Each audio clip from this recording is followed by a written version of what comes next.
Hey guys, it's Larry O'Connor, Larry from Town Hall. Thanks for finding my personal YouTube channel. I hope you enjoyed this video from Town Hall, and also take a look at our archive because I've been on YouTube for many years creating content from my radio program as well as my primetime Salem News Channel show.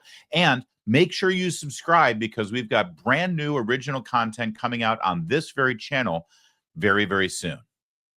The lowest number this century. The bottom line is, during the Trump administration, obviously there were the investigations into Donald Trump. You saw a little bit of drop then, and then post January 6th, look at that drop, 50%, now 41%. My goodness gracious, Kate. Goodness gracious indeed, Mr. Enton. So they're really, really surprised to learn that the American people have lost faith in the FBI and writ large the Justice Department. It's as if they're not actually watching the news or paying attention to the news. Of course, they're in the news business, so I don't know what they're watching, maybe cartoons or something. Can we look at this graph for a minute?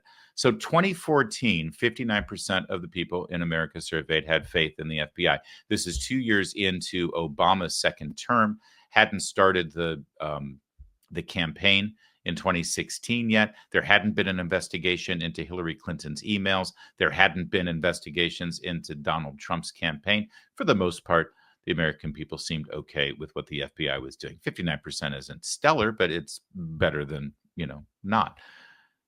5 years later, what happened? Well, first of all, remember, Hillary Clinton blames her loss on James Comey. Everybody forgets that. You can't insult the director of the FBI. You can't insult the Justice Department. That's undermining our democracy. It's undermining our institutions. You ask Hillary Clinton today. In fact, Bill Clinton just said it the other day, that the reason Hillary Clinton lost was because of James Comey and his political use of the FBI against her in the email case. Yeah, it's amazing how this works, isn't it? And then also in 2019, we had some notion of what the FBI had done in investigating Donald Trump, but we didn't have all the facts yet. We didn't know about the FISA warrants. We didn't know about the fact that they adopted the Steele dossier, which was paid for opposition research funded by Hillary Clinton and her campaign. We didn't know the tactics that they had used to create this surveillance state around the Trump campaign and the Trump presidency.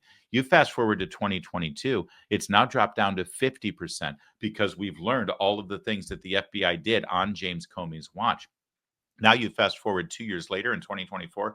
What have we learned in the last 2 years? Well, we've seen the FBI investigate regular American citizens, looked upon them as suspects and potential terrorists because they go to traditional Latin mass, because they pray the rosary outside an abortion mill, or because they go to a school board meeting voicing their disapproval over the COVID policies there. We also learned that the FBI strong-armed Twitter and other social media platforms to censor any information about, somebody voicing their opinion that maybe this COVID virus came from a lab in Wuhan. You've got to be censored.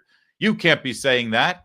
And of course, how they ganged up on the New York Post and anybody else who said, geez, this Hunter Biden laptop story seems like it's a real deal. Nope, you're peddling in Russian disinformation. And every time you raise any concerns about the FBI, you become on the enemies list. So why is it surprising? In fact, frankly, I look at this graph and I'm actually concerned that 41% of the American people still think the FBI is doing a good or excellent job. Thanks again for watching this video from Town Hall. And if you haven't already, please subscribe to this channel, the Larry O'Connor channel, because we've got some brand new original content coming that you're going to love. Live streams as well as videos on a daily basis. Tons of it that I know you'll like. So subscribe. And again, thanks a lot for watching.